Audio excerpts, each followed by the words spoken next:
sisa Ramadan lagi sedikit sahaja. Gunakan segala masa-masa yang ada ini. Gunalah dengan sebaik mungkin bulan Ramadan ini. Mungkin ini menjadi Ramadan terakhir kita. Jadi gunalah Ramadan sebaik mungkin. Ada lagi 4-5 hari ini. Gunalah sebaik mungkin. Fullkan ibadah.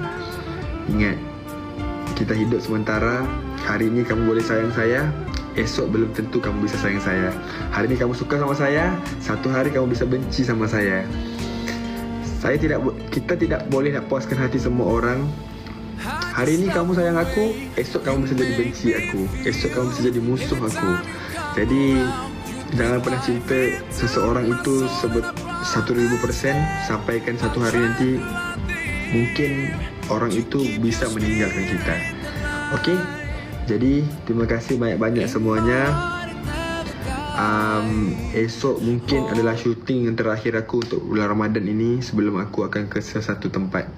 Okey, terima kasih semua. InsyaAllah aku akan live setiap hari sampai hari Isnin sahaja yang terakhir aku akan live. Selepas itu mungkin aku nggak live lagi.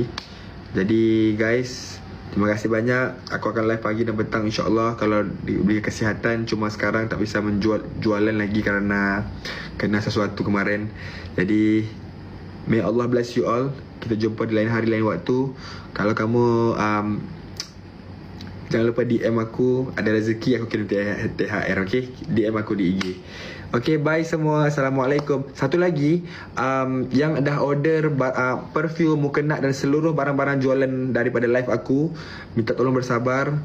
Kemarin ada banyak juga masalah-masalah yang terjadi. Saya minta maaf kalau di atas kesilapan tim-tim saya dari segi management. Saya minta maaf banyak-banyak. Aku akan perbaiki lagi dalaman aku, kerana bukan bisnes ni, jualan bukan hanyalah marketing, tetapi perlukan semuanya aku harus melihat. Dan kalau misalnya kalau ada terkurang, aku minta maaf. Minta maaf sangat-sangat. Aku akan perbaiki sebanyak-banyaknya selepas hari Lebaran ini. Okey,